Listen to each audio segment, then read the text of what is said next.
there, guys, and welcome back. You know, every few months it seems to go in cycles. I get someone that contacts me asking advice on a scroll saw, or what I think of this particular scroll saw, or what to look for in a scroll saw. And there's a lot of options out there.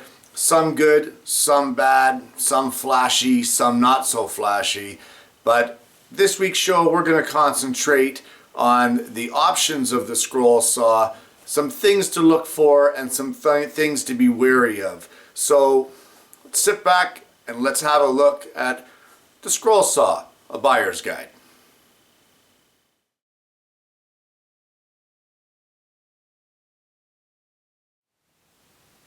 So we're going to start off this video with the physical characteristics of the saw. It's pretty hard to make an informed decision as to which scroll saw you want if you don't understand what you're looking at, or don't understand what the terms are that they're using on the carton or the case or what have you. So we're going to start off with throat size. And you may see it as a 16-inch scroll saw, a 20-inch scroll saw, or in the case of mine, a 30-inch. And it refers to the distance from the back of the blade to the very back, in my case 30 inches, of the throat of the saw. So in other words, you could potentially cut a 60-inch piece of material on my saw because I have a 30-inch throat. Really, that's unrealistic, because if it's a square piece of stock, those corners are going to clip. You're going to be looking at a 16-inch is kind of an entry-level saw. That's pretty much the lowest you can go that I'm aware of. 20 is mid-range, and of course there are 21 inches. And this one here, of course, is a 30. This is the biggest on the market. Is it overkill? Yeah, but go big or go home, for me anyway. So the size of the saw refers to its throat depth. Another thing that you want to consider when looking at a scroll saw is what type of blades the saw accepts. There are pinned and unpinned, or pinless. And in generally speaking, the pin blades are a much thicker blade for much coarser cuts. You can't really get into the fine details with a pinned blade. The reason for that is, in order to get the pin into the blade, the material has to be quite a bit thicker for that pin to go through. Hence, the actual depth of the blade is much wider, not allowing such tight cornering. So pin blades are fine, but a pinless blade, in my opinion, will allow for much more options when it comes to cutting, with smaller blades being available and a much greater variety of blades allowing you to do tighter cuts and that sort of thing. So you want to pay attention to what type of blades the saw accepts. Running along in the theme of the blades, you want to look at how the blade mounts to your blade receptacle here. Now, there are toolless and tooled ways to mount a blade in your saw, and in some cases it actually takes multiple tools.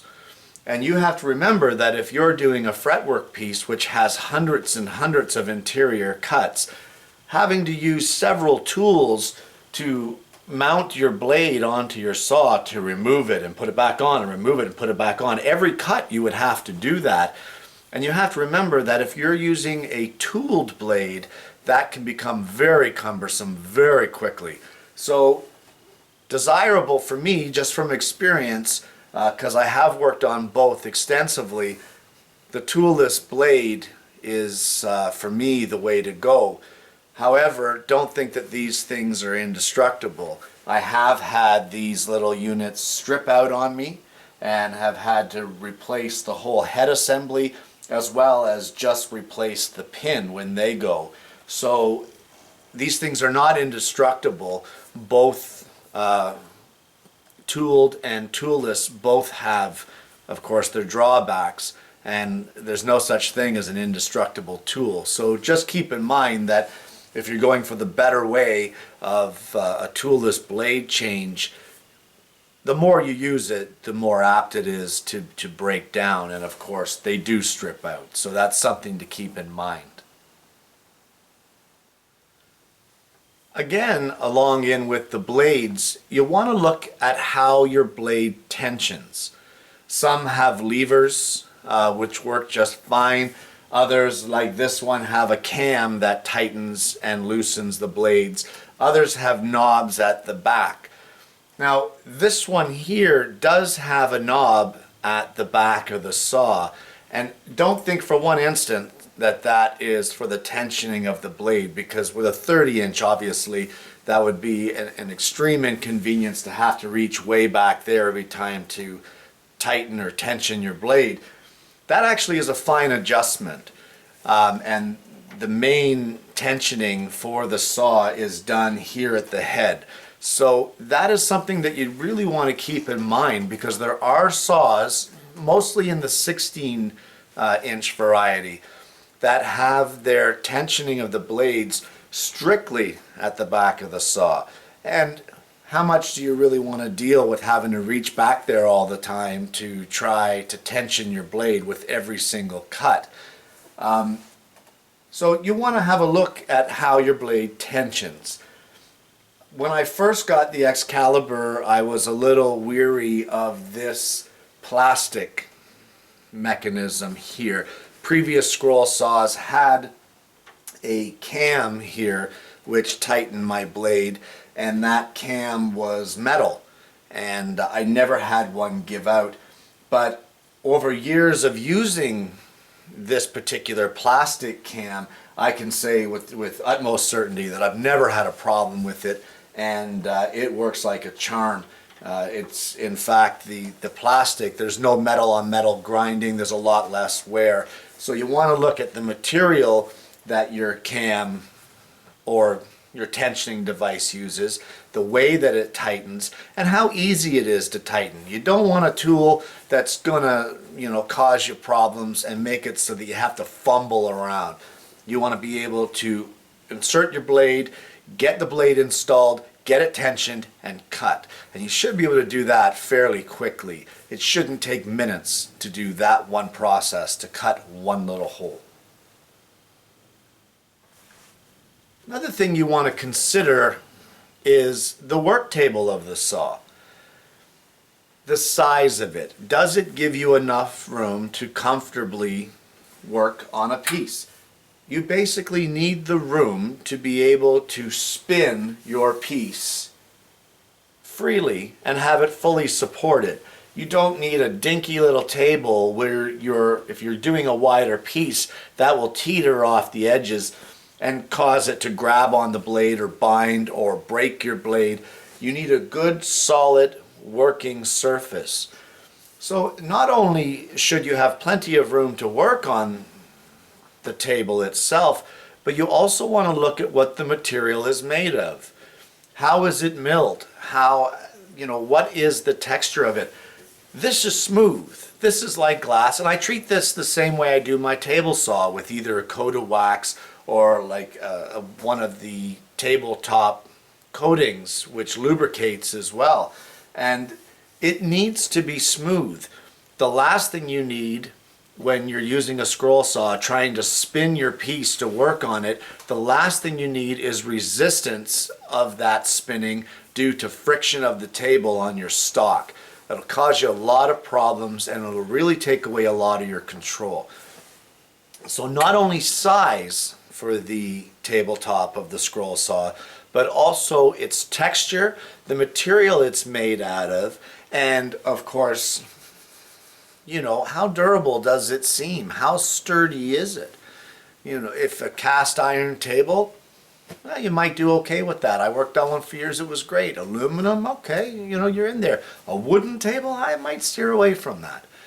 But either way, that's what you want to talk about and look for when it comes to the work table of your scroll saw. Size, material, and of course, texture. For this particular video, I don't think I'm going to get too much into accessories. I'm talking about the saw. And a lot of people think that a foot pedal is an option for the scroll saw, or a magnification light is an option. It's more of an accessory you get. I don't believe there are too many scroll saws on the market that A, come with a magnification light, or B, come with a foot pedal. So one thing you need to consider if you're not in the market to get some of these upgrades at this point in time would be, how does the saw turn on? Where is its on-off switch? Is it easily accessible? For this one, it's right here in the front. I've seen them here. I've also seen them way down here on the bottom, as was the case of one of my scroll saws, and it can be a little awkward. Is your power switch easily accessible enough that if you should snap a blade, that you can hit that switch and kill the saw from running, either from damaging your fingers, you know, from the articulation of the saw, or of course damaging your workpiece. So power switches, where are they? Are they easily accessible and easy to use? And of course, going along with the power switches, we want to talk about variable speed. Everybody scrolls at a different speed. Not everyone fires it to full and hammers on it. Some guys like to go slower. Also, what material are you looking at cutting? If you're looking at cutting metal, say like brass or aluminum, you're going to want a lot slower speed because the heat will destroy your blade. So what are you cutting?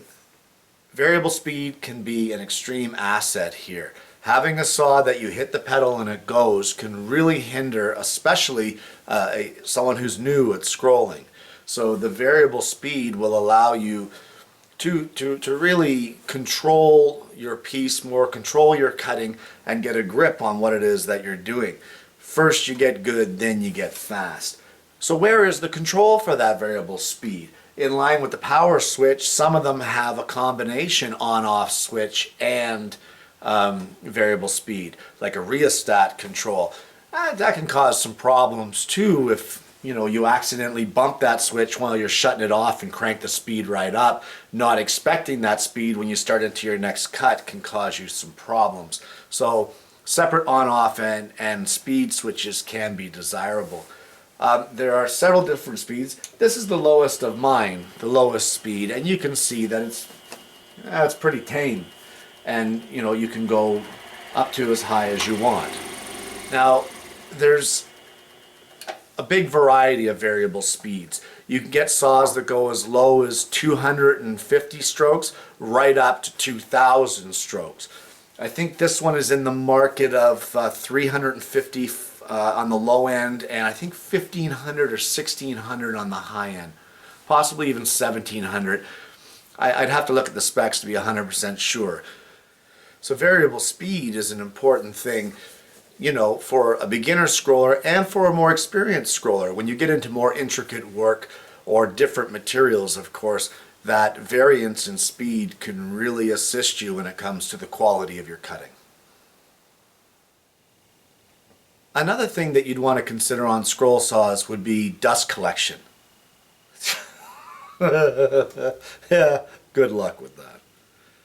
Haven't seen one yet that had a dust collector or a dust collection system that was worth a damn. Most of the dust drops down. They do have blower tubes. Some are run by a little diaphragm up in the front, and as the arm articulates and hits that diaphragm, it pumps out a little blast of air. Others actually have little tiny compressors. There are all kinds of variances there in these little air tubes, but you want to make sure that it's fully adjustable. That's the bottom line, so that you have, of course, up and down movement depending on the thickness of your wood and depending on which way you want to blow it. You don't want an air tube that blows all the dust directly onto your lap. that's not going to work for you, I'm sure. That's just a terrible setup. As well, there are some of them that mount on the hold down foot, and that could limit you as to which way you want to set up your blower tube for your dust, because if you're like me, you may not use your hold down foot. And jumping right in there with a wonderful segue, the hold down foot. Is it sturdy? Is it able to hold down the piece that you're working on? Would you feel comfortable trusting this to hold your piece? This one here is quite sturdy, and actually it's adjustable in all directions, both left and right, and the tilt of it up and down. And it is a great little hold down, but in all honesty, I don't use them. The intricate work that I do, I find that this hold down foot, as with all of them, break the pieces that I work on. And I would much rather get my fingers in there closer to the blade, hold it myself, and use my fingers to spin around the blade. I have never had an injury on a scroll saw that was even worth talking about. So this in my opinion, it would be great for a beginner scroller, because you would rather have that extra assistance to hold down your piece and be able to concentrate more on following your cut lines. So, are they important? Sure they are. Are they a safety feature? Sure they are. Do I use them? No. No. But something you might want to look into. Another thing that I want to cover and just touch on briefly here, because I'm kind of opinionated on this particular aspect. And I'm opinionated on it only because I've worked on both. So it's from experience. It's not just because I'm some pig-headed buffoon that likes things a certain way, even though I am. It's the way the saw works. What gives it its up and down motion? What provides the strokes of the blade? And in some saws, they have one full mechanism. It's one solid arm that goes from the front and to the back of the saw. And that arm pivots like this, along with a lower arm that pivots together with it. There's nothing wrong with that system. I worked on one for years, but I do find it, personal opinion here, I do find it to be, of course, a little more of a violent action. And in return, every action has an equal and opposite reaction. And by doing that movement like that with such a long arm, of course, I found that it really translates to extra vibrations on your work table, which in turn can translate to inaccuracies in your cutting and lack of control. Personal preference only. The ones that I like have the two smaller articulated arms, and they're actually like a cam, and it's more of this motion than it is of this motion, and that's the way that this one works. There's several on the market. The Excalibur obviously is like that. DeWalt has the little miniature articulating arms at the front, and Delta has one as well of the same design. Although I've never worked on the Delta, it is the same design. Nothing wrong with the single arm, but you may want to think about that, and it will provide you with a little more vibrations. And of course, though, you get what you pay for in this particular instance. The single arm saws can be quite a bit less expensive than this setup. So it all depends on how thick your wallet is at this point. When looking at purchasing a scroll saw, you're going to want to consider what type of work you're doing. If all you're going to be cutting is puzzles, then maybe the way your blade feeds into the center of a piece through an entry hole is maybe not that important. But if you're looking at doing fretwork or intricate work, the interior cuts are extremely important. Also important is the way that the blade feeds into that hole. Some of them are bottom feeding, some of them are top feeding, and some of them have a solid blade, or sorry, a solid arm up top that does not move, if that's the case, you only have 2 inches to raise your piece and get the blade up through into your piece. Or the blade has to be fully removed, placed down, tightened top and bottom. One of the options with some of the saws, and this one has it so I can demonstrate it, is a top lifting arm, in which case the blade is loosened off in the bottom chuck, the arm is lifted up, you can align your piece, bring your blade down through, just like that, and then of course it gets tightened in the retainer, tension is placed back on, and you can cut again. And I mean, you could do it all day long, and if you get good at it, once you get the blade down through the hole, you can do it without even looking. It's as simple as that. So practice makes perfect in this case, but you can see where a top lifting arm could really benefit when it comes to doing a lot of intricate fret work. Working from the top of the table down instead of trying to work up and working blind by twisting and bending a blade up into that entry hole. Alright, I bet you didn't think there was this much involved, did you? A scroll saw is a scroll saw, right? No, not the case. Let's talk about blade tilt. Which way does it tilt? For the most of them on the market, it's a table tilt. And you'll have a right tilt, you could have a left tilt, you could have a right and left tilt. Does it have a definite angle guide at the bottom, and how accurate is that angle guide? You know, there is absolutely nothing wrong with bringing a square or a combination square to a store, playing with the saw that they have on display, and setting it to a 45 and checking it. I mean, there's nothing wrong with that. You're spending your money. You're entitled to look at what you're spending. So play with it at the store. Tell the salesperson you want to play with this thing. I can't see them saying no, and if they do say no, they don't deserve your money. Anyway, does the table tilt left or right or both? How solid is the adjustment, and how easy is the adjustment? Do you really have to fumble with it? Do you have to mess with it? Is it a matter of tapping here and tapping there and hitting both sides and trying to get everything just right? Or does it have some kind of a stop that tells you when you are at 90 degrees or when you are at 22 and a half or 45, or I'm just throwing angles out there. It's something to keep in mind. I also want to let you know there is other options as well when it comes to tilt. This one in particular, this one does not tilt the table at all. This one, I don't know if you can see that on the video or not, but this one tilts the whole motor in the housing. And by doing that, your table is always staying flat and flush, giving you a nice flat surface to work with. Whereas you have to remember, if your table tilts, you're now working on that angle, and it can be a little cumbersome. It was one of the features of this saw that I loved, was the constantly flat table. As well, this one has positive stops, which allow me to set the saw back to my 90 degrees. There, you can hear that click in there, and of course it calibrates just like a table saw angle guide would, and I'm pretty confident that that's at 90 degrees. I check it before cutting anyway, but table tilts, table, or in this case blade tilts, something else you want to consider. It's a good feature, and believe it or not, it does come in handy at times.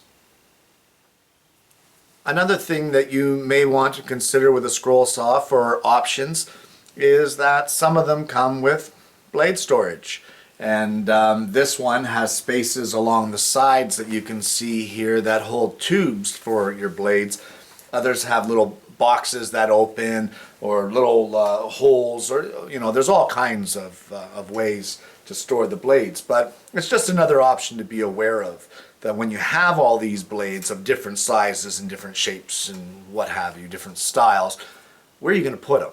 So blade storage is an option that you may want to look into. Is it a selling feature that's going to sell me on that saw and say that's the one for me? No, I mean, whatever.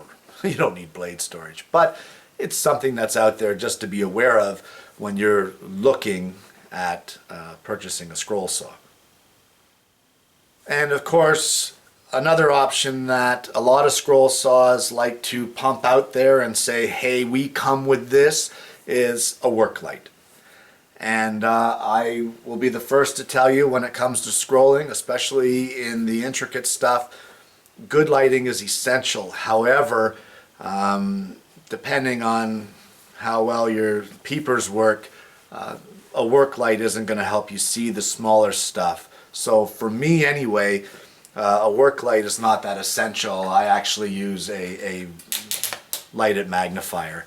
So the work light, if there was one on this saw, would be useless to me, and I would have removed it anyway because I have the magnified work light, so to speak. So think about the work light option. If that's like $100 option that's available, do you really want that? Because that $100 could really go a long way to blades, stock, magnifier, on-off pedal, all kinds of things that you could put $100 towards instead of a work light that you're eventually going to peel off that saw and throw in a corner of your shop anyway. Another option of scroll saws that you want to consider, of course, is the stand. Mine came with it, and of course they usually, the commercially available ones, have adjustable legs, to decide what height you want to work at, depending on what kind of a chair you're using, if you use one, or if you're standing. You need to decide what height you want for that. A good scrolling height for me anyway is one where, when sitting up straight in the chair, my elbows are pretty much lined up at the table so that I can comfortably sit on the piece and work without having my arms raised up, causing my fingers to go to sleep, or having it down where I'm constantly feeling like I'm pushing on it. So, arms straight out. So you want to consider that with the stand that it may or may not come with. If the stand, again, is a $100 option, I've had it in the past where, instead of this commercially angle iron bolted together, made in China workstation sort of thing, I've bought 2x4 and made my own, and it's been way more sturdy than the store-bought ones, and it's done me rather well. So again, something you could save money on and divert it to another purchase. With this particular one, I've actually ended up modifying it and placing drawers in it, as you can see here, that serve me well. They hold my blades and other little accessories, little 2-inch square files, picks, that sort of thing. So the stand itself is an option you may want to consider. If it comes with it, great. If it's something that you need to tack on for an extra, say, $100, then you may want to consider that. That may be something you can get further on down the road. And one last thing I'd like to touch on, may or may not be an issue for you. I have had units that, of course, required lubrication, where you would have to actually unbolt the saw, flip it on its side. There was some grommets that were pulled, and 3-in-1 oil were injected into the bearings and left to sit for a 24-hour period after every 16 hours of cutting, or something foolish like that. That's something you may want to consider. Some of them have greaseless bushings and greaseless bearings. Others require lubrication. Others are nothing more than a simple squirt of 3-in-1. But that's something that you may want to look into, is how much maintenance is required on that saw. And of course, if it's not telling you on the packaging, and it probably won't, we live in the day and age of the internet, hence why you're watching me now. So look it up. The service manuals and the manual of the tool itself, they're easily and readily available online. Take time to flip through the manual and see, is this really what you want? Because if it's your entry-level saw, you're going to have it for a while, so you don't want to be disappointed with it. So by all means, research the tool that you're looking into. And there you have it. Guys, the scroll saw can be an awesome part of your shop. It's a very relaxing hobby that I've been lucky enough to be a part of. And I'm telling you, the difference between a quality scroll saw and a cheap little $20 jobby is night and day when it comes to the frustration level of learning scrolling. Nothing wrong with entry-level saws, but be prepared that if you enjoy the hobby, you're going to end up spending extra money. So if that means holding off for 6 months and saving your coin to get something that might be of a little better quality and a little easier and user-friendly for you, then maybe that's what you might want to look at. So guys, look into your options. There's plenty out there. I didn't cover them all. I only covered the basics. But research your tool, get out there and have a look at these scroll saws. There's a lot on the market and all of them have something to offer for somebody. Guys, thanks for watching, and I'm going to see you again next week with another woodworking video.